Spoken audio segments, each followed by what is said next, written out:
আখিরাতের জান্নাত NID card দিয়া? কথা বলেন না কেন? জান্নাত কি এনআইডি কার্ড দিয়া? জান্নাত কি জন্ম নিবন্ধন সনদ দিয়া? তুমি কি ভাবছো? কি ভাবছো বাবা? দোস্ত আমার, বন্ধু আমার, অতএব আমি অনুরোধ করছি, আমার উদ্দেশ্য ছিল নওজোয়ানদেরকে কথা বুঝানো। প্রিয় ভাই, তুমি নষ্ট হইও না। তোমারে আল্লাহ শক্তি দিছে, সামর্থ্য দিছে, শরীর দিছে, যৌবন দিয়েছে, সক্ষমতা দিয়েছে, তুমি নষ্ট হবা কেন? হাদিসের মধ্যে আছে আল্লাহ রাসূল সাল্লাল্লাহু আলাইহি সাল্লাম যুবকদেরকে আলাদা ডাক দিতেন। হাদিসে নবীজি ডাইরেক্ট আলাদা ডাকতেন, ইয়া শাবাবা কুরাইশ, হে কুরাইশের যুবকগণ, গুদ্দু আবসারাকুম ওয়াহসানু ফুরুজাকুম। হাদিস নবীজি বলেন, হে যুবকগণ, চোখ নিচের দিকে নামাও, লজ্জাস্থানের হেফাজত করো। এভাবে ডাক দিয়ে বলতেন। হে প্রিয় যুব সমাজ, নিজের নজর হেফাজত করো, ভিন নারী থেকে হেফাজত করো, অশ্লীল ছবি থেকে হেফাজত করো, উলঙ্গ নারী থেকে চোখ নামাও, জিনা ব্যভিচারের দৃশ্য থেকে চোখ নামাও, হারাম নারী থেকে চোখ নিচের দিকে নামাও, রাস্তার ওই নারী থেকে চোখ নিচের দিকে নামাও, সিনেমার ওই নর্তকী থেকে চোখ নিচের দিকে নামাও। ওই নারী সুখ দিবে না, ওই নারীর জীবনে সুখ নাই। কোনো বেহায়া নারী সুখে নাই, কোনো নর্তকী সুখে নাই, কোনো গায়িকা নায়িকা সুখে নাই, কোনো অশ্লীল উলঙ্গপনা, বেহায়াপনা, কোনো বেপর্দা নারী, আল্লাহর কসম, সে সুখে নাই। যার নিজের কাছেই সুখ নাই, যার কলিজা জাহান্নামের আগুন ধাউ ধাউ করে জ্বলে, সে তোমারে সুখ কেমনে দিবে যুবক? সে তোমারে যুবক সুখ দিবে? সে তো তোমারে ধোকা দিচ্ছে, সে ধোকা দিচ্ছে। সে নিজেই powder, Fair and Lovely, makeup দিয়া নিজেই সাজে 2 ঘন্টা লাগাইয়া, আবার 4 ঘন্টা পরে সে নিজেই পানি দিয়ে এগুলা ধুইয়া ফেলে দিয়ে দেয়, নিজেরটা নিজেই ধুয়ে ফেলে। তার মানে সে বুঝায়, যুবক, মাঝখানের এই 4 ঘন্টা তোকে আমি ধোকা দিছি। মানে ভালাই দিলা। নওজোয়ান ভাইদের কাছে অনুরোধ, সারা পৃথিবীর পরিস্থিতি বুঝা, অনুধাবন করা, এটা কিন্তু জরুরি, এটা খুব জরুরি। জামানার ভাষা বোঝা, পৃথিবীর ভাষা বুঝা, পৃথিবীতে কি হচ্ছে এখন, ইসলাম মুসলমানের আগামী দিনের জন্য কি হওয়া উচিত আমাদের, এই নিয়ে চিন্তা ভাবনা করা। চিন্তাশীল কিশোর যুবক নওজোয়ান, তাদের উচিত। যদি কিশোর তরুণ নওজোয়ানের ধাক্কায় জালেম পলায়, তো এটাই প্রমাণ করে নওজোয়ানের ধাক্কায় কালেমার পতাকা উঠবে।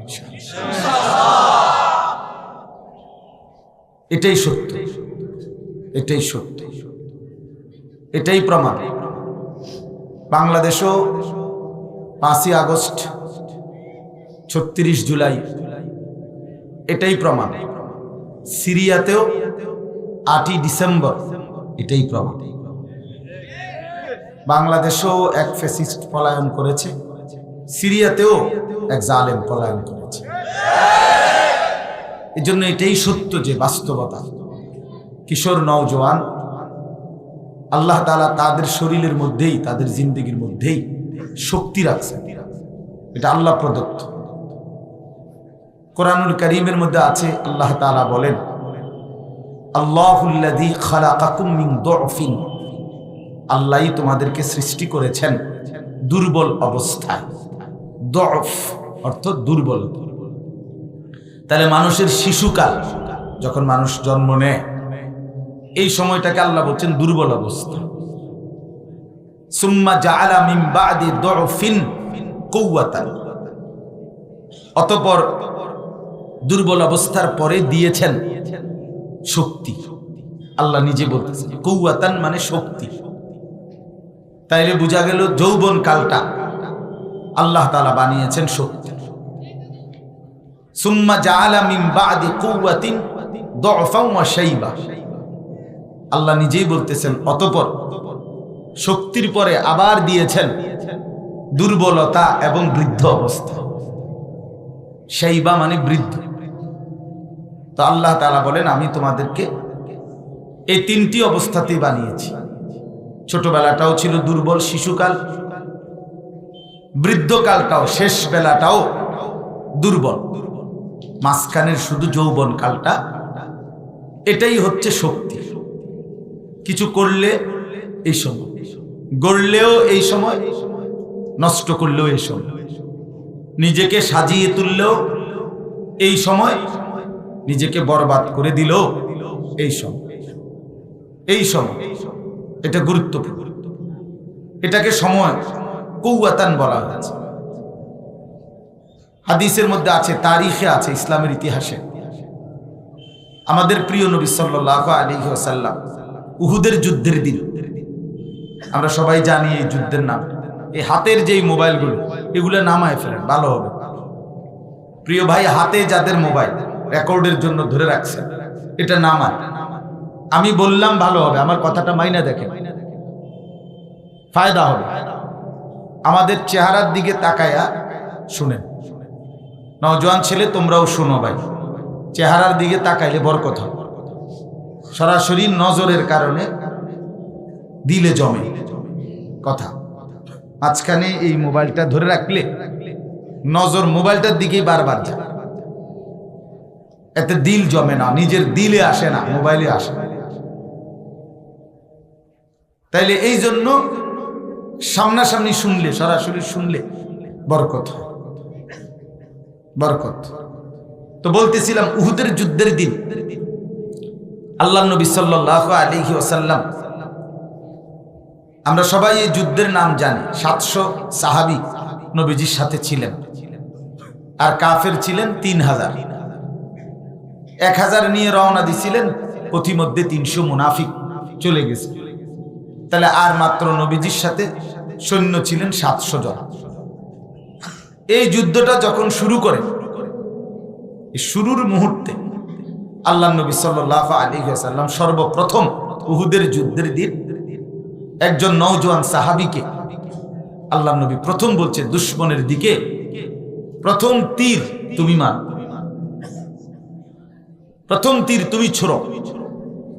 এই সাহাবী নওজোয়ান, মাত্র 17 কিংবা 18 বছর ওনার বয়স ছিল। ওনার নাম হলো সাদ ইবনে আবি ওয়াক্কাস রাদিয়াল্লাহু তাআলা আনহু। বেহেশতের সুসংবাদ প্রাপ্ত সাহাবীদের একজন এই সাদ। কিতাবের মধ্যে আছে, নবীজির জীবনে অসংখ্য সাহাবায়ে কেরাম প্রতিনিয়ত নবীজিকে কথার প্রসঙ্গে মহব্বতে সাহাবীরা নবীকে বলতো যে, ইয়া রাসূলুল্লাহ, আমার মা বাপ আপনার জন্য কুরবান। এটা বলতো আর কি মহব্বতে, ফিদাকা আবি ওয়া উম্মি। কিন্তু নবীজির জীবনে নবীজি একবার, শুধু একজন সাহাবীর জন্য নবীজি বলছে, ওই সাহাবীকে বলছে, আমি মুহাম্মাদের মা বাপ তোমার জন্য কুরবান। এটা নবী একবারই বলছে, আর সেটা হলো এই নওজোয়ান সাহাবী সাদের জন্য, এই যুবকের জন্য আল্লাহ নবী এটা বলছিলেন সেদিন, এই উহুদের যুদ্ধের যখন ওনাকে প্রথম তীর মারতে বলছেন, তখন নবী সাল্লাল্লাহু আলাইহি সাল্লাম বলছেন, ইরমি সাদ ফিদাকা আবি ওয়া উম্মি। সাদ, দুশমনের মোকাবেলায় তুমি তীর ছোড়ো, আমি মুহাম্মাদের মা বাপ তোমার জন্য কুরবান হোক। যুবকের জন্য আল্লাহ রাসূল বলছে, আমার মা বাপ তোমার জন্য কুরবান।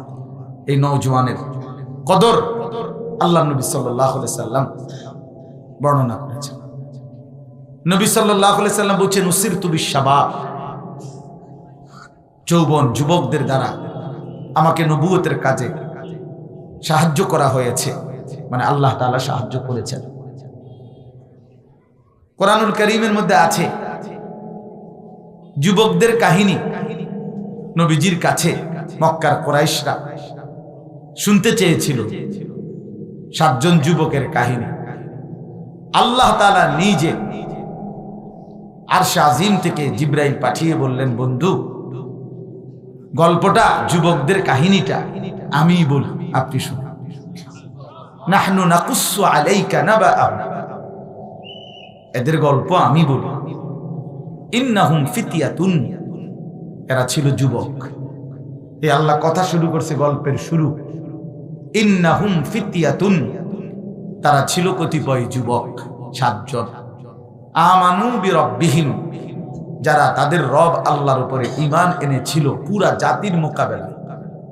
একটি দেশ, পুরা জনগোষ্ঠী, বাদশাহ, জনগণ সবাই মূর্তি পূজা, সবাই কুফরিতে লিপ্ত, সবাই শিরিক করে, মূর্তির পূজা করে, মূর্তির পায়ে নিজেদের প্রাণী জবাই করে উৎসর্গ করে।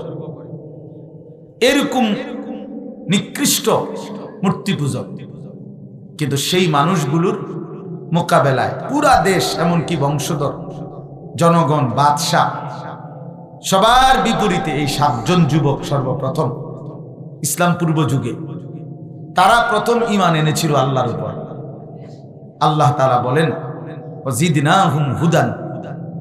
এই 7 যুবকের ঈমান পুরা জাতির মোকাবেলায় যখন এনেছে, আমি আল্লাহ নিজে তাদের হেদায়েত আরো বাড়িয়ে দিলাম। তাহলে যুবক যখন আল্লাহর পথে আগায়, তো আল্লাহ তাআলা তার হেদায়েত, তার জান্নাতের রাস্তা, তার চলার পথ, মঞ্জিলে মাকসুদ, তার গন্তব্য আল্লাহ আরো বাড়িয়ে দেয়। ওয়ারাবাতনা আলা কুলুবিহিম ইদ কামু। আল্লাহ তাআলা বলেন, ওই বাদশার সামনে, জনগণের সামনে, পুরা প্রশাসনের সামনে, সমস্ত বাহিনীর সামনে যখন এই 7 যুবক দাঁড়াইছিল, আল্লাহ বলেন, আমি তাদের কলিজার ভিতরে তৎকালীন ওই বাদশার সামনে দাঁড়ানো অবস্থায়ও আমি ঈমান তাদের অন্তরে একদম মজবুত করে রশির মতো বাঁধা দিলাম, টাইট করে বাঁধা দিলাম। তারা বলে উঠল বাদশাকে, বাদশাহ, রব্বুনা রব্বুস সামাওয়াতি ওয়াল আরদ। বাদশা জিজ্ঞাসা করছে, তোমাদের রব কে? তারা বলছে, আমাদের রব তিনি 7 আসমান ও জমিনের রব যিনি। লান নাদউয়া মিন দুনিহি ইলাহান লাকাদ কুলনা ইদান শাতাতা। আল্লাহকে ছাড়া আমরা আর কাউকে ডাকবো না। যদি ডাকি সেটা অন্যায়, সেটা অপরাধ, সেটা শিরক, সেটা কুফর। তো প্রিয় ভাই নওজোয়ান, আমি হুজুরের বক্তব্যের কারণে বলতেছি, আমার ইসলাম আমার ভাবা উচিত, আমার নিজের আত্মপরিচয় আমার ভাবা উচিত। এই 7টা যুবক যখন এরকম সাহসিকতার সাথে পুরা জাতির মোকাবেলায় নিজেদের ঈমান প্রকাশ করছে এবং গুহার মধ্যে গিয়ে আশ্রয় নিছে, আল্লাহর কাছে তারা দোয়া করছে। কোরআন শরীফে আছে, সূরা কাহাফ, তারা আল্লাহর কাছে গুহার মধ্যে আশ্রয় নিয়ে দোয়া করছে 7 যুবক, রব্বানা আতিনা মিন লাদুনকা রাহমা। আল্লাহ, আপনি আপনার পক্ষ থেকে আমাদের 7 জনকে রহমত দান করেন। ওয়াহাইয়্যি লানা মিন আমরিনা রাশাদা। আর আমাদের চলার পথ আপনি আমাদের জন্য সহজ করে দেন, বলে দেন, বাতলে দেন। কি করব আমরা দেশের জন্য, জাতির জন্য, উম্মতের জন্য, মানুষের পরিবর্তনের জন্য আমরা কি করতে পারি, আপনি বাতলে দেন, আপনি সহজ করে দেন, আপনি বলে দেন, আপনি দিক নির্দেশনা দিয়ে দেন। কোরআন শরীফে আছে, আমি এভাবে বলি। আল্লাহ তাআলা তাদেরকে বললেন, যুবক, তোমাদের ঈমান আমার বড় পছন্দ হয়েছে, তোমাদের হিম্মত আমার পছন্দ হয়েছে, তোমাদের সাহস আমার পছন্দ হয়েছে। তোমরা ঈমানের জন্য ঘর ছেড়ে দিলা, মা বাপ ছেড়ে দিলা, গোটা বংশ ছেড়ে দিলা, গোটা দেশ ছেড়ে দিলা, জাতি ছেড়ে দিলা, কত কিছু কোরবানি করে এক অনির্দিষ্ট গন্তব্যের পথে তোমরা এসে গুহায় আশ্রয় নিলা। আগামীর মঞ্জিল তোমাদের জানা নাই। এরকম একটি হিম্মত যে তোমরা সাহস করলা আমি আল্লাহর জন্য, ঈমানের জন্য, যাও তোমরা একটু ঘুমাও, তোমাদের পক্ষ হয়ে আমি আল্লাহ গোটা জাতির সংশোধনের কাজ আমি করে দেব। আল্লাহ তাআলা বলেন, ফাদরাবনা আলা আযানিহিম ফিল কাহফি সিনিনা আদা। আমি আল্লাহই তাদের কানে, তাদের চোখে লম্বা সময়ের জন্য ঘুম পাড়ায় দিল। 309 বছর ছেলেগুলো ঘুমায় রয়েছে, 309 বছর। ওয়ালাবিথু ফি কাহফিহিম 300 ওয়াজদাদু 9। 309 বছর একটানা আল্লাহ তাআলা তাদেরকে ঘুম পাড়ায় রাখছে। তাদের শরীর পচে নাই, গলে নাই। স্বাভাবিক মানুষ ঘুমের থেকে যেরকম ডান বাম কাইত হয়, ওরা এরকম কাইতে হয়েছে, হ্যাঁ, নড়াচড়া করছে। তো 309 বছর পরে, আমি সংক্ষেপে বললাম, আল্লাহ তাআলা তাদেরকে সুম্মা বাআসনাহুম, মানে তাদেরকে ঘুম থেকে জাগাইলেন। জাগাইয়া আল্লাহ যেন বললেন, চলো এবার মহল্লায় গিয়া হাঁটো, যাও এলাকায় যাও, গিয়া দেখবা তোমার দেশের জনগণ সমস্ত মানুষ তারাও ইমানদার, বাদশাও ইমানদার।